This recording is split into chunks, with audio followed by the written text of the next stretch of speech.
Well, hello to everybody who has joined us today in LA, New York, Amsterdam, Monte Carlo, Chardin, and all over the world. Everybody get the world, because we've got to tell you what we've just heard regarding this month's threats to your industry, the internet, and identity. My name is Jeff Bartow, and I am a trust strategist here at DigiCert. And I am joined by my partner and peer, Angelique Pereira, from whom you will hear momentarily. And until you do, you can pretend that this lovely blonde up in the upper right-hand corner of your screen is actually Angelique. She mistakenly told me as we were about to go live that she is in the process of slowly going blonde towards summer in South Africa. Good luck with that, Angie. We will stretch our imaginations. But in the meantime, we would both like to thank you for taking time in your day to join your colleagues in attendance who are also participating in this briefing. Now look, you know better than the simple view of digital certificates, which consists of a commodity certificate which lets you encrypt data. Look, there is obviously more value to be gained from just cheap encryption. It's about confirming identity and managing risk and achieving visibility and agility and security. These are all things that your organization needs to ensure business continuity and protect your brand and your employees and your customers and your constituents, whatever applies there. They all count upon your organization and you, frankly, to be trustworthy. And therefore, we honor your trust in us with our solemn responsibility to either lead positive change or be at the very heart of it. Now, in turn, this helps you project fundamental trust on this very threat-filled internet. Hence, we offer this threat briefing to you, and this is free of charge to fulfill our role of leadership in the industry. And frankly, we are very glad that you are in this with us. Now look, to make sure that you are full partners with us in this briefing too, let's take care of some housekeeping. Now first, we ask that you please submit any questions you have. And we don't want you to wait until the end or at any moment. As soon as they pop into your mind, go use the interface and enter your questions there. We would love to have you document them. We will address them after the webinar is concluded because we're frankly always worried that we're going to run out of time. Second, please continue this conversation with your account managers and your security specialists and everybody all across DigiCert's organization, whether we're in sales or product or marketing, we're here for you. And if you don't have the contact information that's appropriate, don't sweat it because we will list it as the last slide in this presentation. So please do stick around for that. Now, third, we are recording this briefing. We're always asked, is this recorded? What if I miss it? Well, you might even be listening on demand right now, and if so, thanks very much for doing so. Nevertheless, if you are with us live, the recording will be made available within minutes after we conclude today, and we encourage you to share it with your colleagues who couldn't join us today. So once you're done listening, click share. Send out the same link that got you here in the first place, and that will get people to the on-demand version. Now, fourth, we ask you to rate this briefing. That we count on that. We also count on the comments to supplement your rating. Tell us how we're doing. Tell us ideas. Tell us things you like, you don't like. We rely on your feedback to consistently improve our communications with you. Now, fifth and finally, out of respect for everybody in the audience today, I understand that English may not be your first language. I hope that this welcome and all this housekeeping has given you the time to get accustomed to my voice and my pacing and my funny California accent. Now, let's look at the agenda for today's briefing, and that's going to cover all the news to date for this month of July. Our agenda is a standard topic sequence, just like the nightly news, and it's a sequence that you can rely on. Now, depending on your role and your needs and what you do during the day, you can use this sequence to know exactly when on the agenda to actively listen versus when to go on screensaver mode. At least not on your screen, actually. Now look, first we're going to cover the news in SSL and TLS. Then we'll follow it up by news in the IoT and PKI world.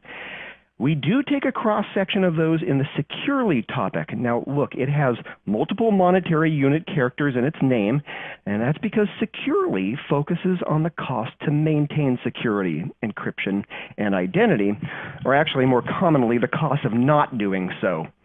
Of course, there is pertinent news that transcends beyond SSL and TLS and PKI and the IoT, and we've got a topic for that. And we've named it by using an industry term, and we call it hash. And then we end with a little fun by covering both the strange news, my favorite section, and Angelique's favorite news, that is the good news, and we do that respectively. And then we wrap the whole thing up with Angelique saying goodbye to us. And speaking of, I'd like to hand things over to Angelique. Angelique, tell us what is going on this month in SSL and TLS. Thanks, Jeff. It's so nice to be here once again. There are quite a number of news items this month, so I'm going to jump straight into what this month has for SSL and TLS. And first up, scammers are increasingly abusing consumers' trust in HTTPS, as evidenced via a spike in phishing attacks, which hope to win the confidence of victims by using the protocol on spoofed sites. Quote, "For quite a while now, the security community has been educating users about the importance of secured communication. Users have been taught that important connections will be secured with HTTPS," unquote. And that was written by Anna Shirokova and Ivan Nikolov, researchers with the Cisco Talos team, who Thursday explained the HTTPS phishing problem in a report. Raised awareness of this education alongside leading browsers questionably claiming that HTTPS usage equates to their visible claim that a site is secure has created a side effect wherein consumers trust anything secured with HTTPS. Quote, "During our analysis, we have observed domains being used for phishing as well as by scammers offering fake technical support and by advertisers promoting products of questionable quality," continued to write, Anna and Evan continued to write. The attackers then go on to impersonate well-known domains such as apple.com, facebook.com, microsoft.com, and paypal.com, and sign phony sites they use as phishing domains such as apple.com-133.com and facebook.com-secured.com with legitimate certificates. Quote, "This means that the users who visit the domain and look at the URL will see the little green lock or the very word secure next to the URL." Shirokova and Nikolov continued. Quoting again, "Rarely will anyone check the actual certificates." The researchers continued to say that attackers are taking advantage of certificate authorities such as Let's Encrypt, which provides certificates for free, no questions asked. However, Josh Arce, the executive director of Let's Encrypt, pointed fingers elsewhere, saying that, quote, "The crux of the problem is this green lock and what people think it means. It means the connection is encrypted, not that the content of the site is safe. Browsers are overpromising. What we need is content awareness," unquote. Now, what a strange world we live in which secure really doesn't mean secure, and where free ultimately could cost you. Interesting. And then on Tuesday of this week, and carrying on with the HTTPS and not secure news, Google's Chrome browser has again expanded its use of not secure warnings, this time in the stable release of Chrome 68. The warnings extend to all pages not secured by an SSL or TLS certificate. Now, the warnings cannot be turned off by a consumer. Moreover, they can't be turned off by admins in an enterprise deployment of Chrome. Therefore, the HTTP not secure warnings affect non-HTTPS intranet sites and pages too. So it's no surprise that the impact could be huge, with a recent study by Ipsos Group finding that a whopping 87% of users will not complete a transaction if they see a browser warning on a page. This has website owners and operators around the web scrambling to update their sites and pages and feeds to use HTTPS, which luckily has become much easier to source and implement thanks to the availability of complementary certificates, for example, through DigiCert's very own Encryption Everywhere program. and thereby giving sites even less of an excuse not to adopt it. Now, DigiCert provides helpful microsites on the topic, and Google offers its Lighthouse tool, which includes tools for migrating a website to HTTPS. The links to all of this are in the links attachment to this briefing, which, just like Chrome 68, are all available and downloadable right now, whether you're catching this live or on demand. Lastly, in news for SSL and TLS this month, on July 20th, Apple began requiring some SSL TLS certificates to appear in certificate transparency logs, also known as CT logs, with a requirement that all certificates be CT logged by October 15th of this year, or else the certificates would be considered to be not trusted. But don't think that this just applies to the Safari browser. While other certificate distrust efforts are indeed browser-based, Apple goes further by distrusting non-CT logged SSL and TLS certificates used by Mac OS High Sierra, Mac OS Apps, iOS 11, and iOS Apps 2. Now, while this is great news towards a more trustworthy computing experience, the announcement just last month at Apple Worldwide Developers Conference didn't give app and website developers much time to understand whether and when their SSL and TLS certificates needed to be logged with CT or not. To help you make sense of things, you can find a link to the Apple CT policy, plus the technical and date specifics of the requirements in the links document in the downloadable attachment section of today's briefing. Jeff, what do you have for us this month in PKI and IoT? We have a fair amount of news, and we're going to go through those. I'm, of course, gearing up for our Stranger Than Fiction section coming up later, where we've got a ton of news, so I've got to make sure I give my voice a rest. But let's head into the month in PKI and IoT. Thank you very much for the handover, Angelique.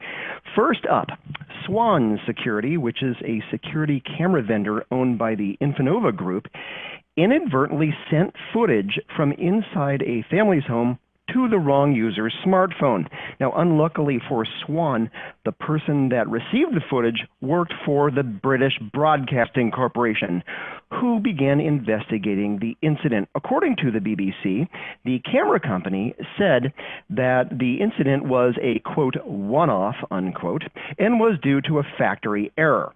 However, the BBC uncovered that another customer that reported receiving footage from a bar's CCTV system. Now, Swan said that it is attempting to recover the equipment that was involved in the second incident, and that it had notified the UK data privacy watchdog about both cases.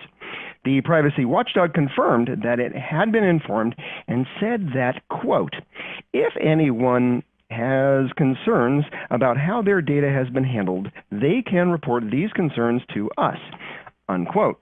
Swan, in return, said that the error in the case of the family footage was caused by two cameras being manufactured with the same, quote, bank-grade security key, which secures all communications with its owner, unquote. The firm then seemed to passively nudge the blame to the customers, saying that they, quote, ignored the warning prompt on setup that notified, quote, or subquote, I should say, camera is already paired to an account, unquote, and left the camera running. Now, in the case of the bar's CCTV footage, Swan said that the matter was still being investigated, but that it may have occurred when both parties registered their products with the same username and password. The unlikely explanation was proven wrong when the BBC found out that both parties had registered with different credentials. Good sleuthing there by the BBC, and good luck with that, Swan. Next up, the Election Systems and Software. It's a top voting machine manufacturer in the United States, has admitted that some of its systems sold between 2000 and 2006 shipped with a remote access tool installed. The firm made the admittance in a letter sent to Senator Ron Wyden in April. ES&S, as they're called, said that some machines it sold to local governments included a copy of the remote access tool PC Anywhere. The software wasn't installed on the voting machines themselves, but in the election management system, or EMS terminals as they say, and these are used to manage the voting machines themselves. ES&S also said that the EMS terminals were configured to allow customers to connect with ES&S tech support staff in emergencies. Now, use of the machines with the remote access tool installed was outlawed in 2007 when the United States Election Assistance Commission, or the EAC, lots of acronyms here, required all election management terminals to be air-gapped. Quote, "To be clear, ES&S never installed remote connection software on any vote tabulation device it has ever delivered to a customer, nor has it ever been possible to do so, either before or after the creation of the EAC," unquote, ES&S said quite firmly in their letter. Now, the admittance made by ES&S contradicts a previous statement made to Kim Zetter in February when the firm told a journalist that no ES&S employees, quote, "including long-tenured employees, has any knowledge that our voting systems have ever been sold with remote access software," unquote. In response to the letter, Senator Wyden said that installing remote access software and modems on election equipment, quote, "is the worst decision for security short of leaving ballot boxes on a Moscow street corner," unquote. Well, Senator Wyden certainly does not flinch away from hyperbole, does he? Next up, credentials for tens of thousands of DVRs from device manufacturer Dahua have been cached by IoT search engine Zoomeye, and this is according to a security researcher. New Sky Security's Ankit Anubhav said that he discovered the cache, which contains passwords for Dahua DVRs running outdated firmware, and that it is vulnerable to a 5-year-old security bug. That bug allows attackers to start a raw TCP connection on a vulnerable DVI on port 37777 to send a special payload. Once the DVR receives the payload, it responds with its credentials in plain text. Ugh. While the flaw has long been patched, many device owners have neglected to update their device's firmware, and this is something we've heard over and over and over. Just install the updates. Of course, it's hard to do that on the IoT.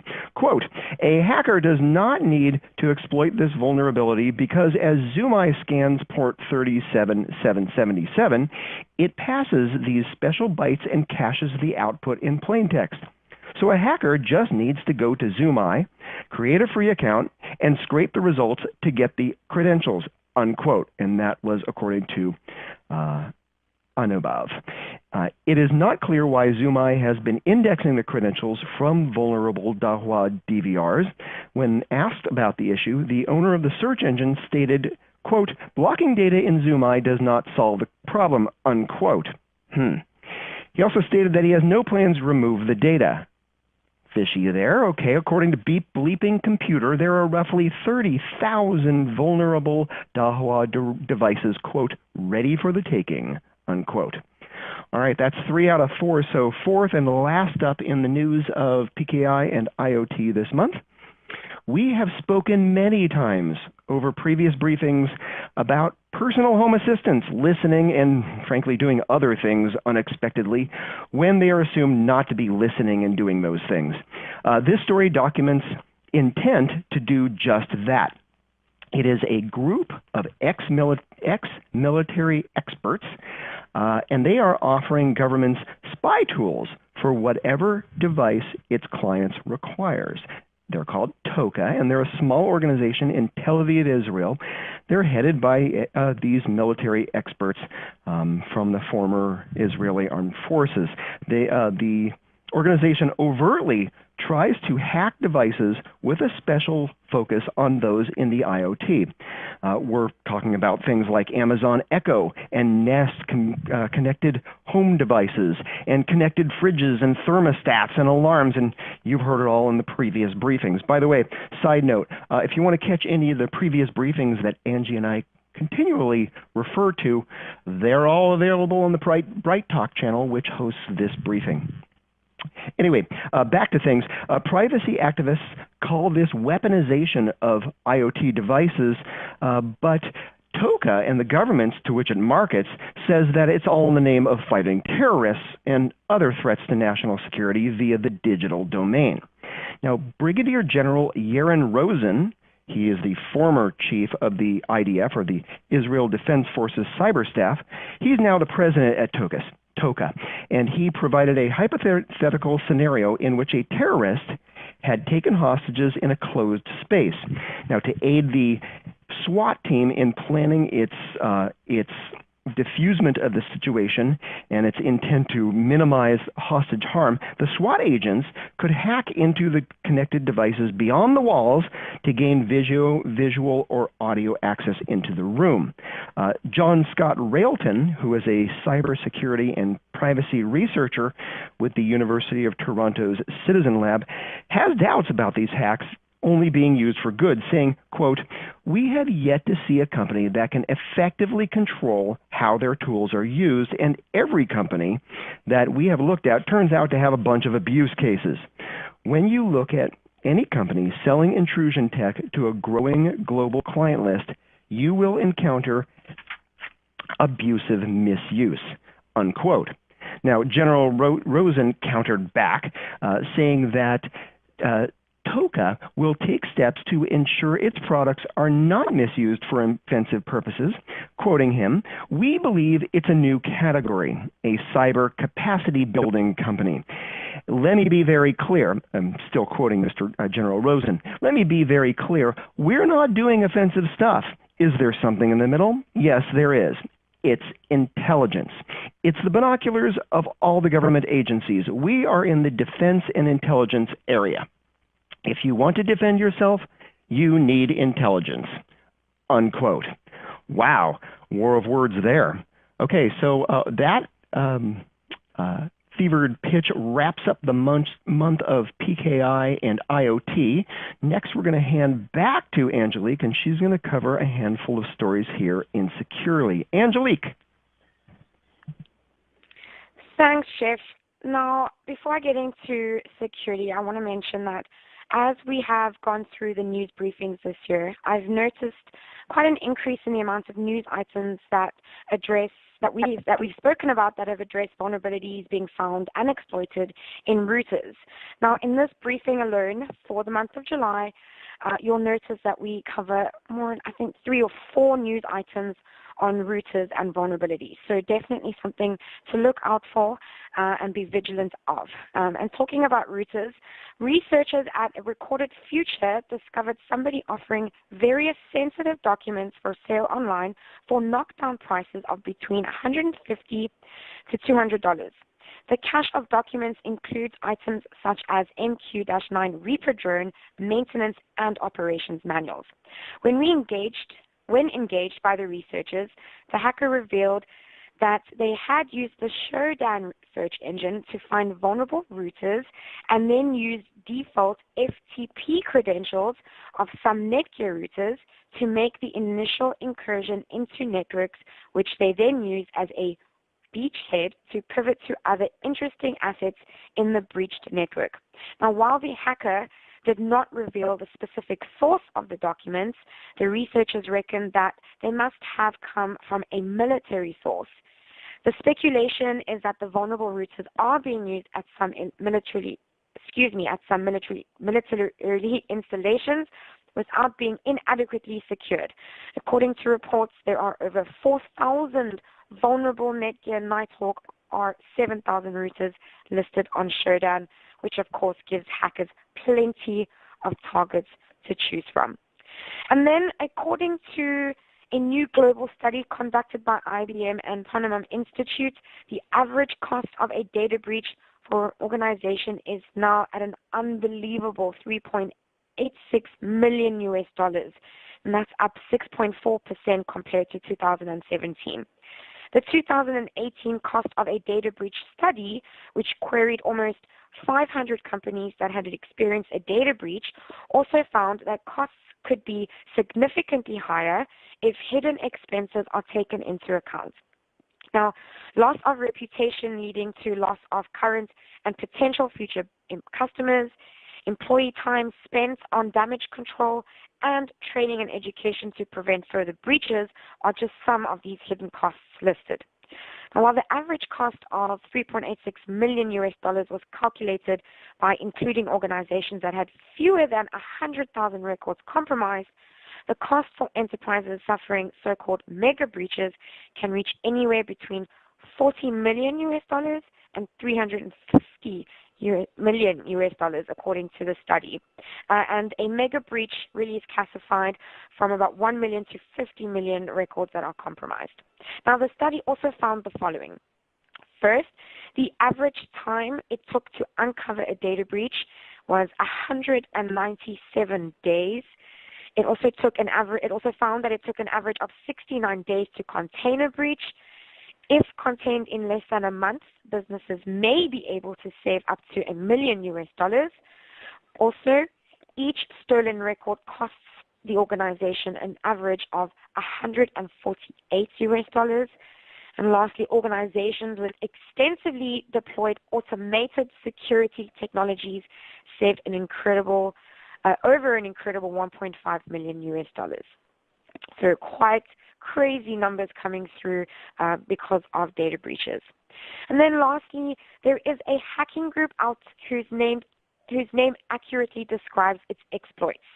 The group Money Taker, as they're called, stole the equivalent of almost $1 million from a Russian bank after the group breached the bank's network via an outdated router. Here's another story on a router. Quote, the router had tunnels that allowed the attackers to gain direct access to the bank's local network, unquote, said researchers at Group IB, the security firm that's responsible for first uncovering the attack group. Now, Money Taker has been active since at least 2016 and has stolen funds from banks and financial institutions in the UK, the US, and Russia in the past. Now, the group's MO is to breach an organization's network and then target that organization's interbanking money transfer and card processing systems, which is precisely what they did after gaining access to the network of PIR Bank via a vulnerable, unpatched router at one of the bank's regional branches. Money Taker then proceeded to infect the local network with malware, and the hackers then used PowerShell scripts to gain persistence and carry on the malicious actions undetected. Once they managed to access the main network, the hackers then gained access to the bank's AWS CBR account, which is used to control financial transactions. Then, almost 2 months later, on July the 3rd, the hackers used the AWS CBR system to transfer the $920,000 away from the bank and into accounts belonging to the group. The money was quickly withdrawn from the accounts such that it was too late to reverse any of these transactions. Then, moving on to Hash, for July, a browser extension named Stylish has been removed from Google and Mozilla's add-on stores after a researcher published a report this week alleging the extension logs users' browser's history and sends the data to remote servers. Now, software developer Robert Heaton released a report in which he published screenshots taken with a network sniffing tool showing how Stylish was collecting users' browsing history and sending it to the servers of SimilarWeb, its parent company. There was uproar when Stylish, which allows users to customize how the web pages they visit appear, was sold to analytics firm SimilarWeb in January of 2017. Now, at the same time, SimilarWeb said it would be collecting some analytics about users in order to determine user accounts, but the activity uncovered by Heaton seems to go far beyond that. And quoting Heaton, it only takes one tracking request containing one session cookie to permanently associate a user account with a Stylish tracking identifier. This means that Stylish and SimilarWeb still have all the data they need to connect a real-world identity to a browsing history should they or a hacker choose to, unquote. Also in Hash news, again with a router story, Taiwan-based D-Link Corporation has revoked a compromised digital certificate after ESET reported a malware campaign misusing it. Researchers said the attack group behind the campaign appears highly skilled and appears to target technology companies based in Taiwan. Researchers said 2 malware families were discovered misusing the stolen certificate, including the Plead backdoor and related password stealer. Trend Micro had previously reported that this malware was being used by the Black Tech cyber espionage group. ESET said it discovered the campaign when its systems flagged certain files which had been digitally signed using a D-Link code signing certificate as suspicious. Oh, excuse me, I had to cough there for a second. ESET concluded the certificate was likely stolen after it was used to sign non-malicious D-Link software.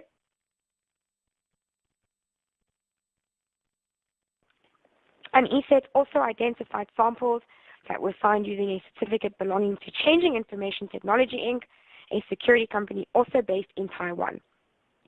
BlackTech was found to still be using it to sign the malicious tools even after the certificate was revoked on July 4th.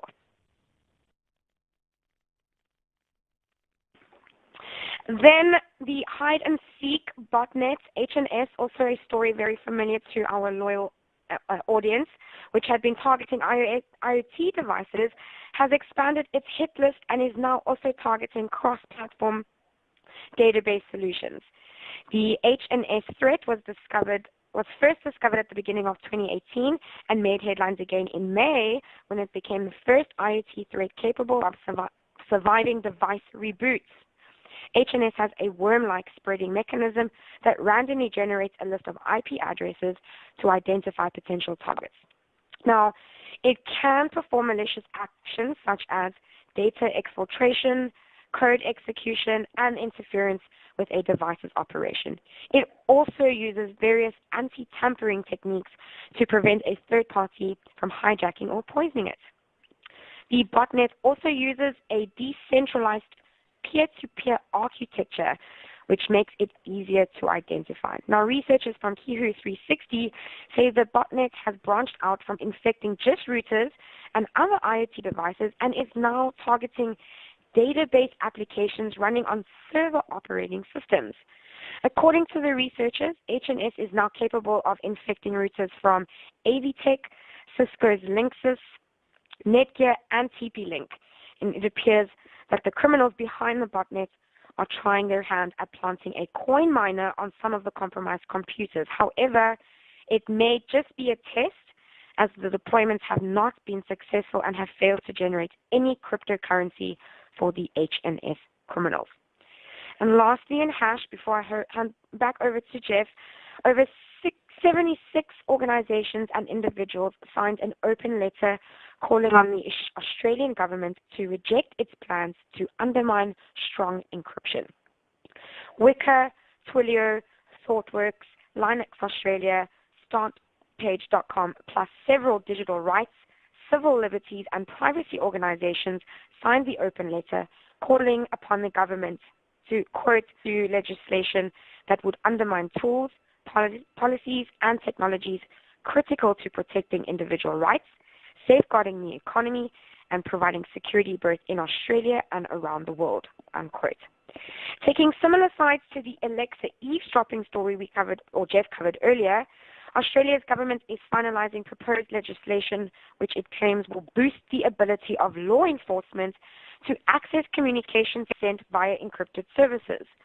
Although it's clear how they'd achieve that, because government leadership has also stated that it's not interested in any type of backdoor. Although their methodology then sounds mysterious, there have been suggestions that the service providers in the middle of or carrying those two end-to-end connections would need to adhere to some sort of mandatory decryption requirement. Not surprisingly, the open letter addresses this directly, and quoting from the letter, adopting either of these requirements would be a mistake, unquote. I'm going to hand over to Jeff while I get to take in a bit of water. I had a coughing attack earlier. I do apologize if any of the news was broken. But Jeff, what does Stranger Than Fiction have for us this month? Oh my gosh, we have so much to cover in Stranger Than Fiction. Luckily, this is my favorite part of the briefing. But we've got a lot of news this month overall, and here we go with a bulk of it. First up, now you have heard of the expression cold hands, warm heart, right? It might turn out that warm hands could fuel a cold-hearted attack vector. Scientists from the University of California at Irvine have released a paper that details a new attack technique dubbed Therminator. The attack involves a use of a thermal imaging camera to record thermal residue left on a keyboard after someone has typed a password. The recording, which can be taken up to 1 minute after the password's been typed, then is used by the attacker to determine the password or other short string of text, such as a verification code or banking PIN. In order for the attack to work, the thermal camera must be placed near the target and with a clear view of the keyboard. The attack works best against people who type using 2 fingers, and that's according to the researchers, and on recordings taken up to 30 seconds after the keys have been pressed. Quote, if you type your password and walk or step away, someone can learn a lot about it after the fact, unquote. And this is according to computer science professor Gene Sudik. By the way, if there's an implied suggestion here, and that is longer pins and passwords certainly do pay off. Okay, next up, number 2 in our list here. A woman in Laconia, New Hampshire was contacted with a job opportunity, so to speak, and this was an offer to pick up a computer locally and ship it overseas. She apparently found inspiration in the offer and took it in an unexpected direction. Now, the offer was from an international scammer who'd hacked a business account and used it to buy the computer. They wanted the woman, who is Ms. Jennifer Wozmak, to be the mule, so to speak, in a typical scam in which a person is offered cash for their shipping services and then often doesn't get paid at all. Instead, Ms. Wozmak reportedly did pick up the fraudulently purchased laptop, but instead she sent a stack of old magazines in its place. And then she allegedly sold the computer and then pocketed the money for it. Now, while Ms. Wozmak could be seen as a heroic vigilante for scamming the scammer, she's now facing charges and actually has turned herself in. Completing the circle that 2 wrongs don't make a right, a New Hampshire police chief had no comment regarding the scammer who ultimately got scammed, him or herself. Okay, that's 2 out of 3. Next up, a male white stork, which had been GPS tagged for a year, went out of contact back on April 26th, and researchers who had tagged him, or tagged the stork, had assumed that the stork was dead. And that's until the bird suddenly generated a $2,700 U.S. $2,700 phone bill. How do storks do that? Now, this was attributed to the SIM card in the bird's GPS tracker.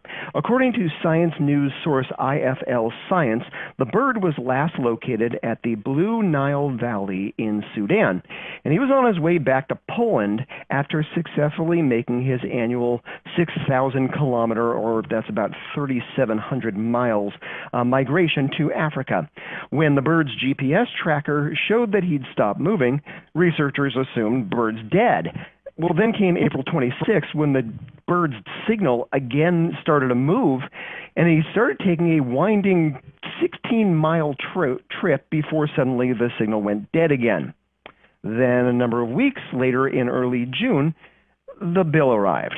Now, since dead birds usually don't make phone calls, researchers believe that someone had pulled apart the tracker to get the SIM card, then went on a dialing spree to call everyone and their grandmothers too, and clearly they weren't calling other birds. Now, as funny as this seems, the researchers will likely have to pay the money for the phone bill, and do so out of their own pockets. Now, given the time lag between when the bird stopped moving and the phone calling marathon, it is quite possible that the bird was a victim of GPS cyber poachers. Now, this includes photographers and hunters and professional poachers who use trackers to hunt GPS-tagged animals for either their bodies or, like in this case, their SIM cards. What a weird world we live in. We are halfway through our strange stories for today. Next one up, there was a real-life sequel to Snakes on a Plane recently. And this is when U.S. transport officials discovered a woman trying to take a baby snake onto a plane from Miami to Barbados, and trying to do so by concealing it inside of a hard drive. Oh boy, the Python on this hard drive was not the programming language Python, but actually a young ball python. And the woman had put it in a pair of pantyhose and concealed it inside the hard drive, which she then put in her checked luggage.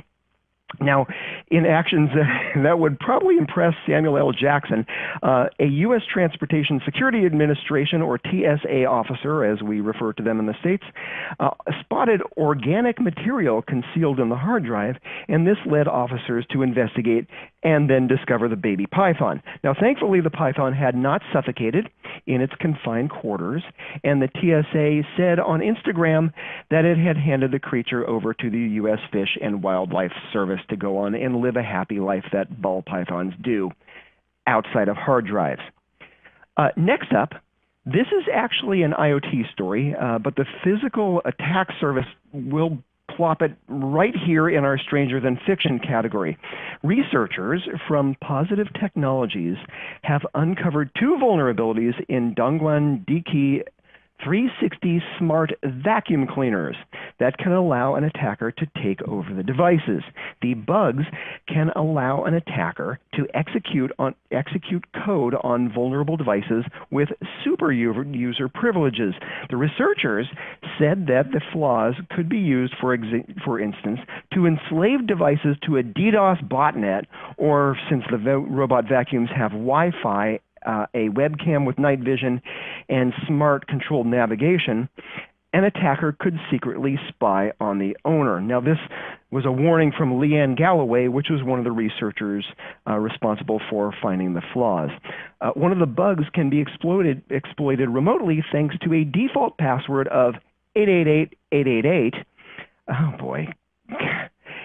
Default passwords, oh my goodness. Anyway, while the other bug requires the attacker to insert a micro SD card into the vacuum cleaner, that is into the slot, not suck it up, to replace the firmware with a malicious version. Quote, a firmware update process integrated into the firmware starts at boot and tries to find the update folder on the micro SD card, which is explaining why that slot is there.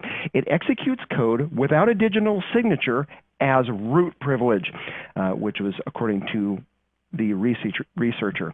It is unclear if the flaws are going to be patched, which is pretty worrisome since other Dongguan devices, including its DVRs and surveillance cameras and smart doorbells, all of which we've covered in previous briefings, may also be affected because they use the same vulnerable code. Now, all that said, let's all step back and realize that the world now has vacuum cleaners with Wi-Fi and micro SD slots.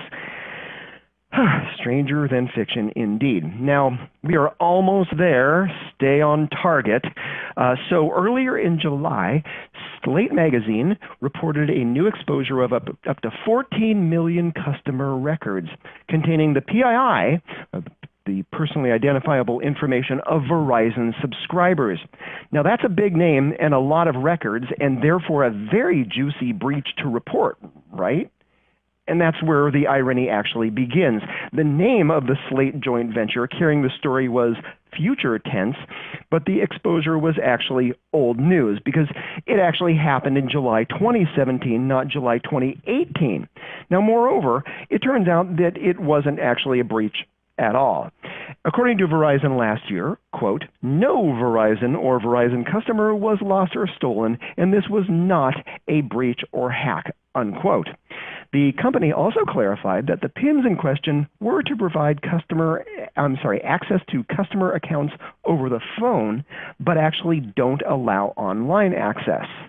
Now, this story gets even less alarming, which is good to hear, in that the count of these inaccessible PINs was 6 million, not 14 million.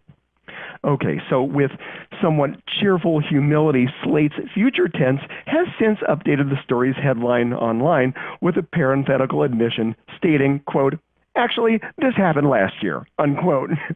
Future tense, which, let me tell you, we've all been there and we've all done that. It takes each of us all of January and February and March to stop writing the wrong year when we date anything. Oh boy. Now, finally, we are at the end of our News of the Strange, and here's a surprising moment that's halfway between SMH and Do As I Say, Not As I Do. Almost half of InfoSec professionals reuse passwords across multiple user accounts, and this is according to a survey conducted at the recent InfoSecurity Europe 2018 conference.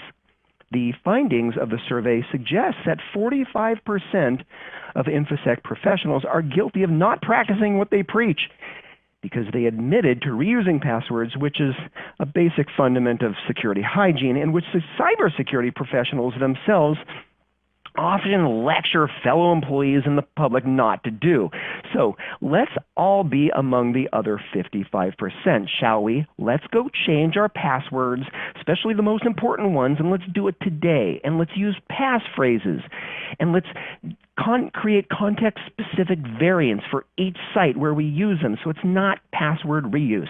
And while we're at it, let's see if we can enable a second factor of authentication and get all this done. By the way, let's also all swear that we will never, ever write passwords down on sticky notes. Okay, with all that aside, we are now going to move back to Angelique and the good news to wrap up our presentation today. Hopefully her voice has recovered. Angelique? Thanks, Jeff. What a weird world indeed. But I get to finish with some good news. And first up, the UK has approved a plan to build a cutting-edge court complex in London designed to handle cybercrime, fraud, and economic crime. Targeted for opening in 2025, the facility is expected to be a growth driver for the country's legal industry.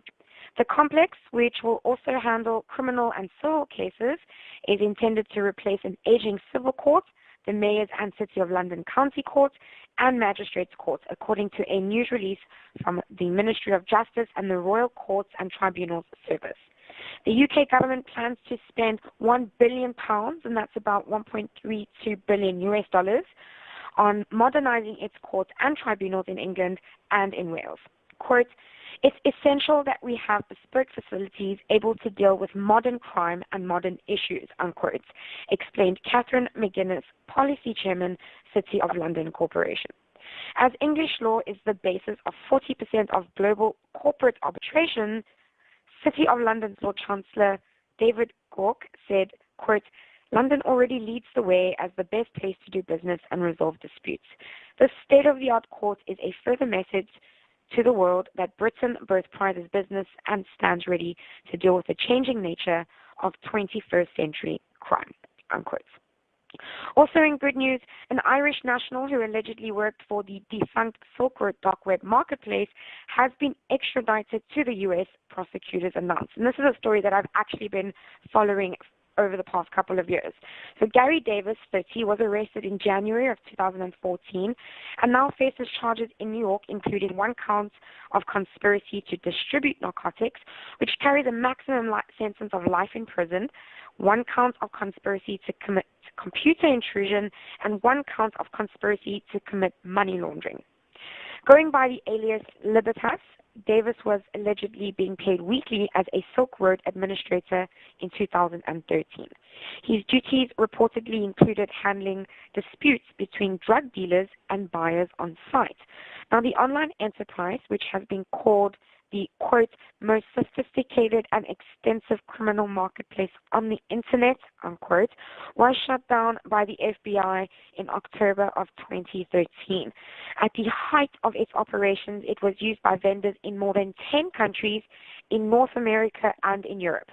Now, in 2015, its mastermind, Ross Ulbricht, who is from Texas and is known as the Dread Pirate Roberts, was convicted and sentenced to life in prison for running the illicit marketplace, where reportedly $200 million US in drugs exchanged hands.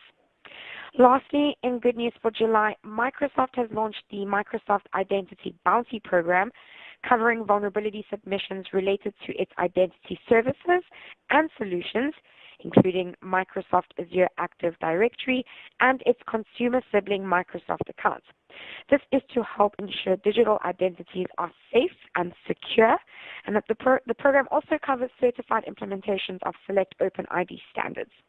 Through the program, researchers could earn qualifying bounties between $500 and $100,000 and the company detailed that the highest payouts would be for vulnerabilities in multi-factor authentication standard designs and signified authentication bypass. Well, that completes our content for this month's briefing. However, only that part of this briefing is over. Your part now begins. First, if you haven't posted a suggestion or rated this briefing, please do so now. We tune our subsequent briefings based on our collective feedback in order to deliver even more value from the next one in the series, which we usually hold on the last Thursday of every month. Second, of course, as always, we strongly encourage you to not wait until our next briefing. Do continue this conversation with your account manager, our SEs, our customer success managers, and all the others supporting you in our sales and product and marketing organizations. Please feel free to drag your colleagues and peers along for the conversation, which continues with a simple phone call. You are quite welcome to simply use the phone numbers listed here or download from the attachment and links. And finally, we warmly welcome you to share this briefing with your peers, your direct reports, your management, your friends, and anyone who couldn't attend but would benefit from it. The recording will be ready in just a few minutes, and anyone can access it in perpetuity from the same URL you used to view this briefing today. And with that, thank you for your time and for your participation in today's briefing. On behalf of my co-host, my cohort, Jeff, and equally on behalf of DigiCert, the leader in digital certificate solutions for encryption and identity, goodbye, good day, and stay safe online.